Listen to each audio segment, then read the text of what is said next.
and happy Mother's Day to all mothers, past and present, those who have given physical birth, those who have raised, encouraged, and nurtured us, and those who have given birth to ideas, creations, and a sense of security.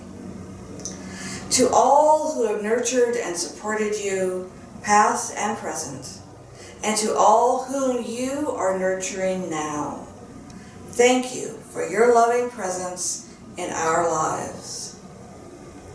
Today, our speaker, we have the Reverend Craig Moro, a graduate of the University of Chicago and Starr King School for the Ministry.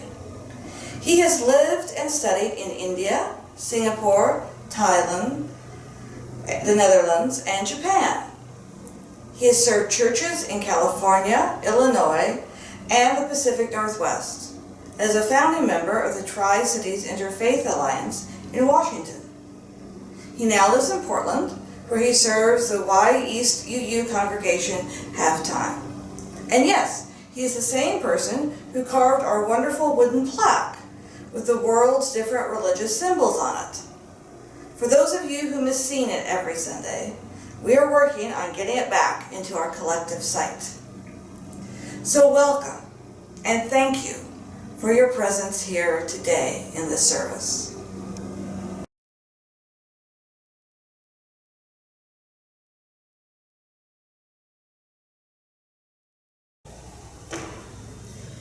Our opening hymn this morning is When We Are Gathered. It's number 359 in the Gray Hymnal.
From Theodore Parker.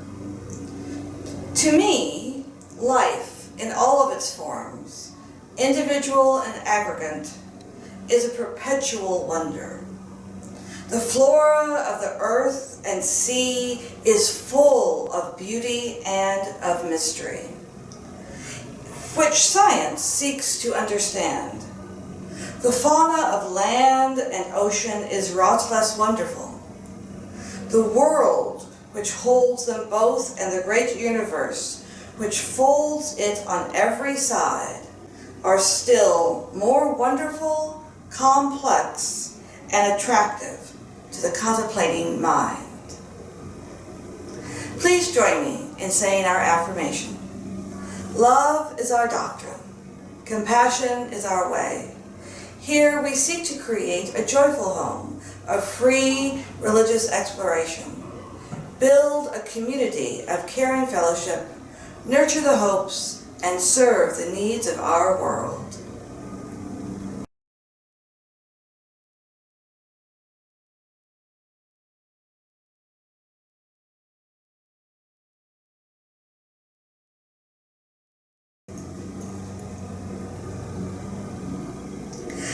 Theodore Parker describes his mother as having an acute sensibility and active religious instincts, which found their healthiest development in the loving and ennobling views of creation.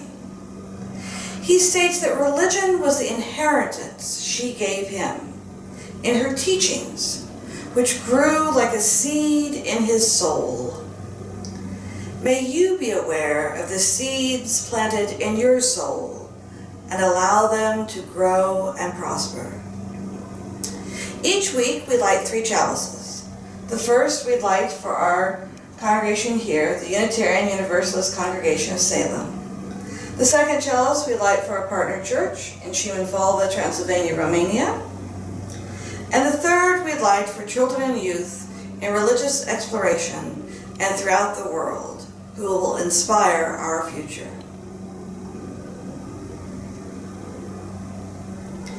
May we carry this light forward into our lives.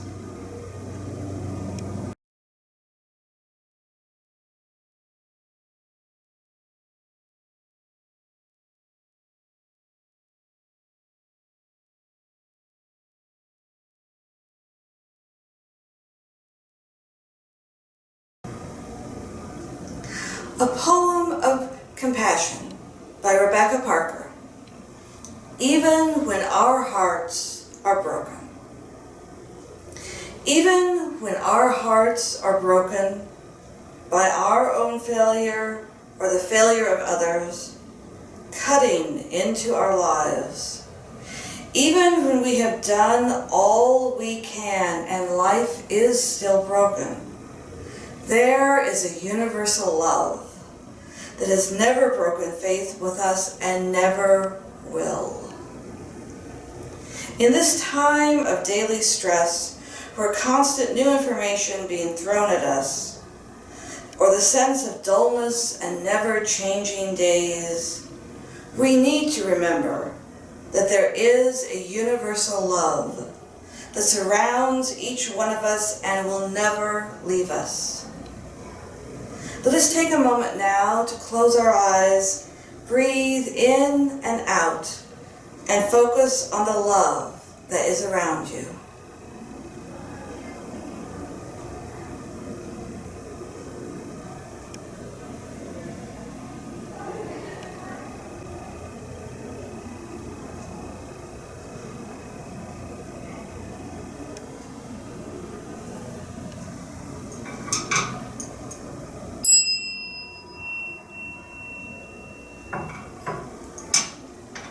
And now, a verse on gratitude by Gwen Matthews called Feel That? Feel that? Each breath, every inhale, exhale, we are living, breathing, connected. We are the whole, complete, beautiful selves that we were born to be. Feel that in your bones, in your muscles, in your heart, and in your blood. That is the extraordinary you. The you who was born for this time, this place, this moment. Feel that, the struggle, the worry, the pain, the loss, the grief. It is still you.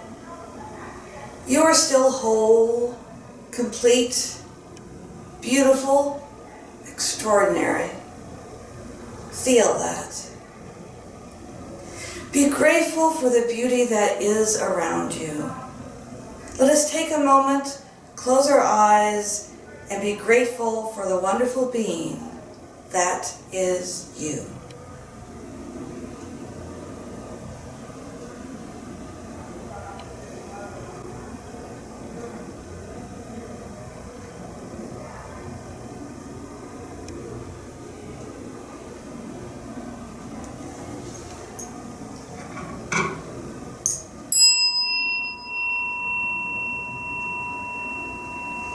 Now, if you will come back, we will continue the service.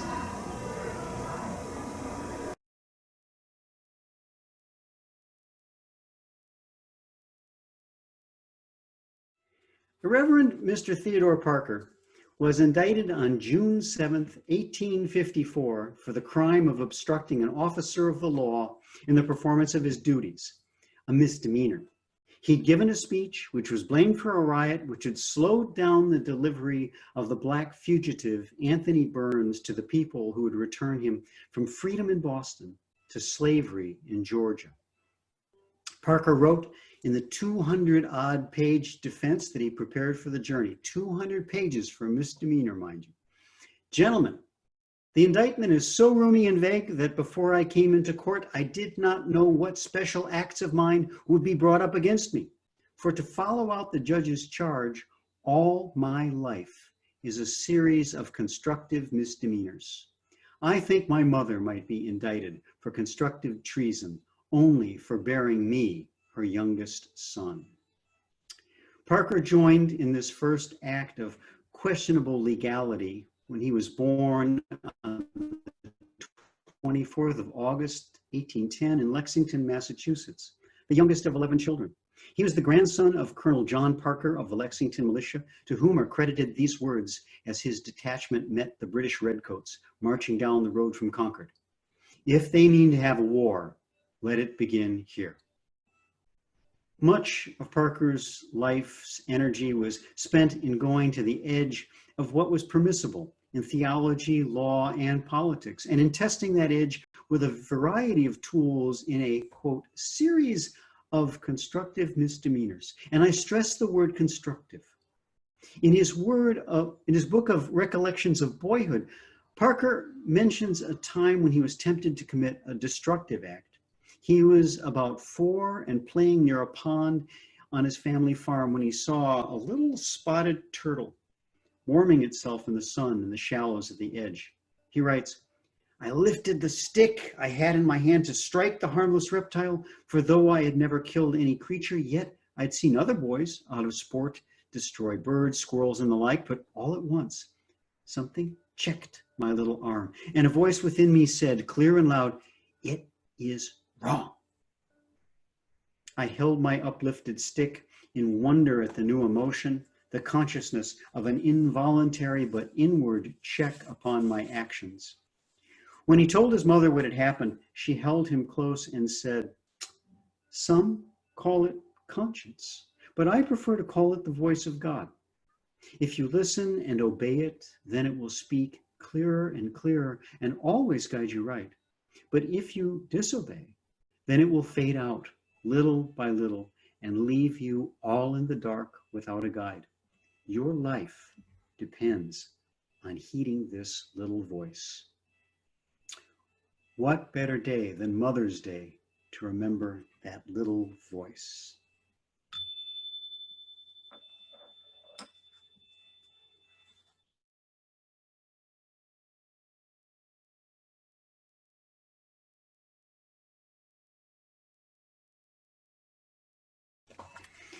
Your life depends on heeding this little voice. Parker later said of what had passed with the turtle and the improvised tool in his hands, I'm sure no event in my life has made so deep and lasting an impression on me. His mother's wisdom remains the core of so much of Parker's future thought. We can have a direct perception of ultimate reality or God, which can be nurtured or else ignored at the peril of our hearts, minds, and souls while it slowly fades away. Among his intellectual tools was a phenomenal memory. It's said that he was able by the age of 10 to memorize poems of 500 to 1,000 lines in a single reading and to remember songs and hymns after hearing them only once. He also had a facility for foreign languages. He began at 10 to study Latin and Greek and later learned Hebrew, French, and German thoroughly, along with at least some Italian, Portuguese, Dutch, Icelandic, Chaldean, Arabic, Persian, Ethiopian, Coptic, Russian, Swedish, and Danish. He worked first at farming and carpentry, then began at the age of 17 to teach in private schools. While teaching in Watertown, Massachusetts, where he'd opened his own school, Parker met the Unitarian minister Converse Francis, who introduced him to transcendentalist thought and German theological scholarship, and remained Parker's lifelong friend. Francis's sister, Lydia Maria Child, had written a very influential abolitionist pamphlet, which Parker must have also read, as well as that famous song, Over the River and Through the Woods. Also, while teaching at Watertown, Parker was forced by white parents to dismiss a black girl from his school. He always regretted giving in to such pressure against his own conscience and swore not to let it happen again. Parker was later admitted to Harvard Divinity School to prepare for a life of ministry, Unitarian ministry. He couldn't afford to actually pay for classes at the school, but passed all the examinations. Two friends where he lodged enjoyed getting together to play music and sing in the room across from his. One evening, while singing and playing their instruments, they suddenly heard strange noises. Opening the door, they found Theodore Parker sawing away on a log mounted on a sawbuck. This was his gentle way of reminding them that he lived there too and was serious about studying. I don't know what the rules of the Harvard dormitory were, but I see this incident as another of Parker's constructive misdemeanors. He was, above all, a man of words, but this was not the last time that he would use more than verbal tools in his work, including tools of sharpened steel.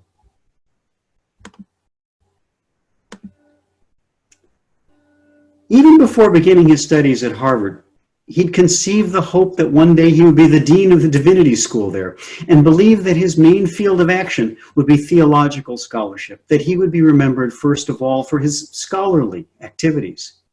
Perhaps that would have happened if times had been different. Parker was ready to meet a world that was not altogether prepared to meet Parker. On May 19, 1841, he delivered what is considered to be one of the three most important sermons of 19th century Unitarianism, the transient and permanent in Christianity. He claimed that much of the Christian religion was transient, the rites and forms and doctrines. What we'd call permanent were the moral truths taught by Jesus.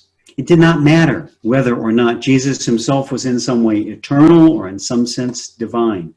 His truths stand by themselves and do not need to be proven by any miracles supposedly worked by their teacher. The sermon raised a storm in both Orthodox and Unitarian circles. Most Unitarian ministers at the time believed in the miracles of Jesus as literal facts and believed the power of his words to rest in the God-given authority of he who spoke them. Jesus, while not God, was still for them a mediator and a redeemer with whom one must have a personal relationship. They felt that Parker was exposing them to attacks by their Trinitarian opponents, who were always looking for opportunities to smear the Unitarians as false or anti-Christians. Parker responded by doubling down with a book on his views and a magazine article. He was then summoned by the Boston Association of Ministers, a sort of quasi-legal tribunal, where they charged that his work was deistical and not Christian. Now here's the amazing thing. They demanded that he respond to these charges, but would not allow him to discuss his ideas while doing so. In other words, defend your work, but you have to do so without describing it. Parker left the meeting in tears. He wrote in his journal, "This is the 19th century. This is Boston. This among the Unitarians." The Ministers' Association had in effect declared new rules, a new law, just so they could hold Parker in violation of it. Another misdemeanor. Many ministers now refused to do public exchanges and tried to pin him down in his own church. Would you exchange with Theodore Parker? Became a test question for ministers seeking settlement, and the answer had to be an emphatic no. One prominent minister had to leave the church he served after inviting Parker to speak there. All these efforts to contain Parker had just the opposite effect. He kept finding larger and larger meeting spaces to speak in and eventually established himself at the Melodeon, a huge music hall that held thousands. So many came that they crowded out the doors. No church at the time could have provided such a forum. The Unitarian Ministers Association had tried to make up a new law to silence Parker, and this was the result. Surprised?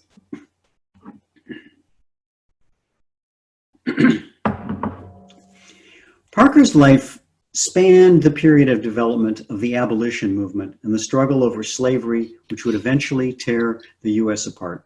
It was as an abolitionist that Parker committed some of his most constructive misdemeanors, including the one that would lead to another trial, this time under civil law.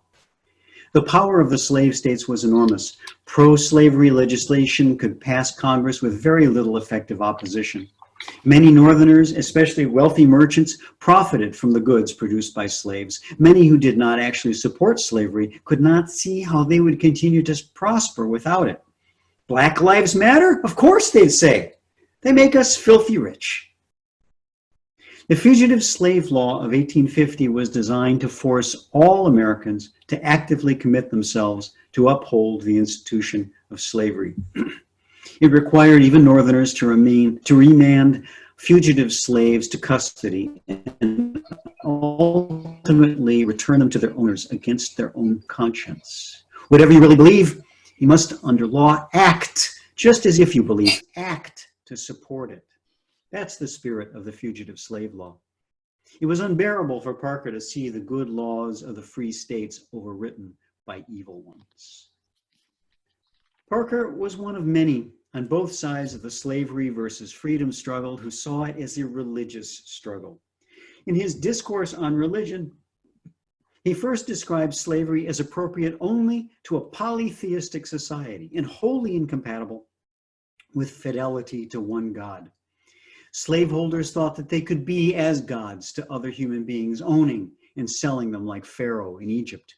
He later came to regard slavery as something rooted in atheism, since it was based on the atheistic concept that statute law is the highest law in life. He then went even further. Perpetuate slavery, we cannot do it. Nothing will save it. It's girt about by a ring of fire which daily grows narrower and sends terrible sparkles into the very center of the shameful thing.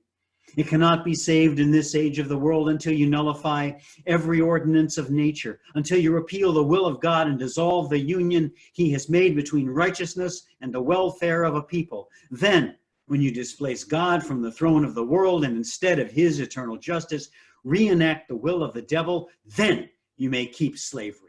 Keep it forever. Keep it in peace. Not till then. You see the progression here. From polytheism to atheism to Satanism as the moral basis for slavery. Parker's use of the word save in this passage is no accident. As he saw it, the Fugitive Slave Law was an effort by Southern apologists and Northern profiteers and cowards to commit the whole nation to the salvation of an institution that was properly doomed and damned. Notions of salvation were attached to slavery in other ways as well. As abolitionist attacks on slavery grew stronger, pro-slavery writers, intellectuals, and politicians had to push their defense to ever greater extremes. The apologist picture of slavery changed progressively from one of a somewhat unfortunate institution, along with those rich plantations, to that of a good institution.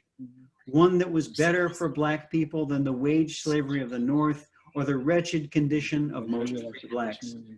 As the years went on, call it conscience, but I prefer to call it the voice of God. Your life depends on heeding this little voice. This reminds us that in spite of his 19th century speech, man this, manly that, God was not really any kind of a man at all in Parker's view. He committed one of his last constructive misdemeanors 150 years ago when he prayed in public. O thou creating and protective power, who art our Father, yea, and our Mother, not the less, we flee unto thee. O thou whom no name can tell, whom all our thoughts cannot fully comprehend, we thank thee that from seeming evil thou still bringest good, and better thence again, and better still, in thine own infinite progression, leading forward and upward every creature which thou hast made. To which we can imagine the crowd at the melodeon would have shouted, what? What do you think they would have shouted? Amen. Go in peace, stay safe, and stay well. I look forward to seeing you all again soon.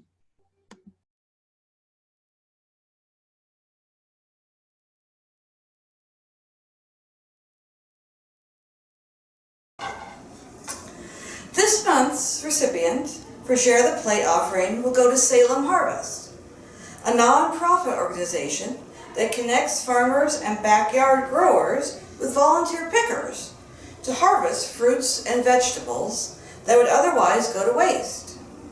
Salem Harvest has as its principal purpose the distribution of food without charge to children or homeless, unemployed, elderly, or low-income individuals. They partner with Mary and Pope Food Share as needed if they have extra food, so you are helping both organizations with your generosity. You may mail checks directly to the UUC office along with your pledge check, or donate on the UUC website. The slide after this shows you how. We thank you for your kind generosity.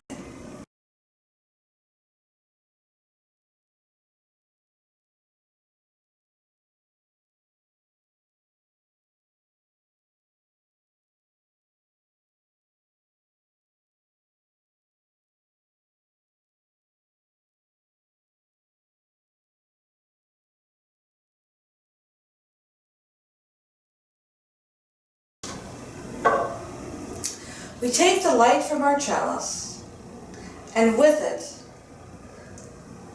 light the social justice candle as a symbolic reminder of the light and justice we carry out into the world.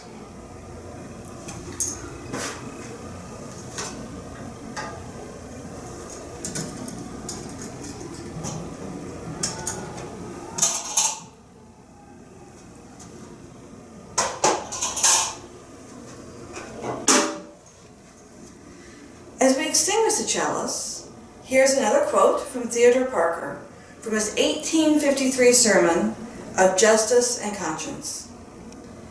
Look at the facts of the world. You see a continual and progressive triumph to the right. I do not pretend to understand the moral universe. The arc is a long one. But from what I can see, I am sure that it bends towards justice. May it be so.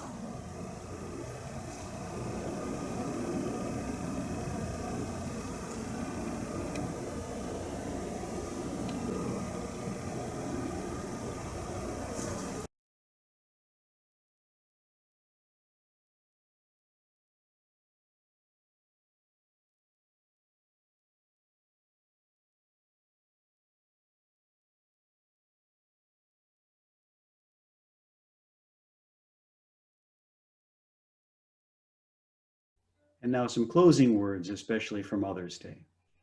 What Parker said of conscience and God reminds me of nothing so much as his mother's words, explaining what it was that had kept him from smashing that turtle when he was a little boy. Some call it conscience, but I prefer to call it the voice of God. Your life depends on heeding this little voice. This reminds us that in spite of his 19th century speech, man this, manly that, God was not really any kind of a man at all in Parker's view. He committed one of his last constructive misdemeanors 150 years ago when he prayed in public. O thou creating and protective power, who art our Father, yea, and our Mother, not the less, we flee unto thee. O thou whom no name can tell, whom all our thoughts cannot fully comprehend, we thank thee that from seeming evil thou still bringest good, and better thence again, and better still, in thine own infinite progression, leading forward and upward every creature which thou hast made. To which we can imagine the crowd at the melodeon would have shouted, what? What do you think they would have shouted? Amen. Go in peace, stay safe, and stay well. I look forward to seeing you all again soon.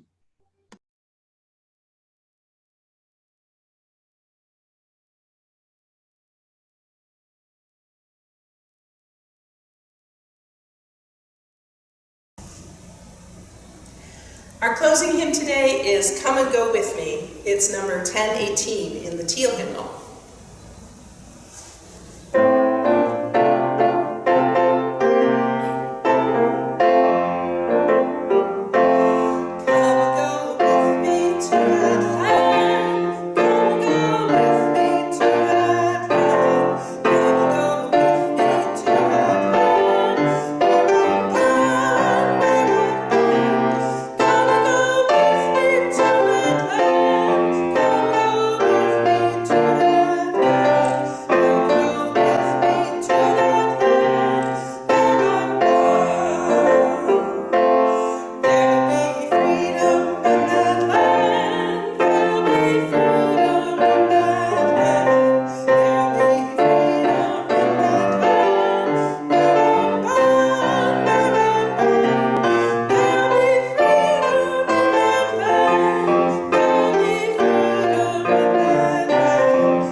So we can't join hands today to say our closing words. We can't place our hands on one another's shoulders either. But we can hold one another in each other's hearts as we say our closing words. Would you please join me as we say those closing words? May faith in the Spirit of life, hope for the community of earth, and love for the sacred in one another be ours now and in all the days to come.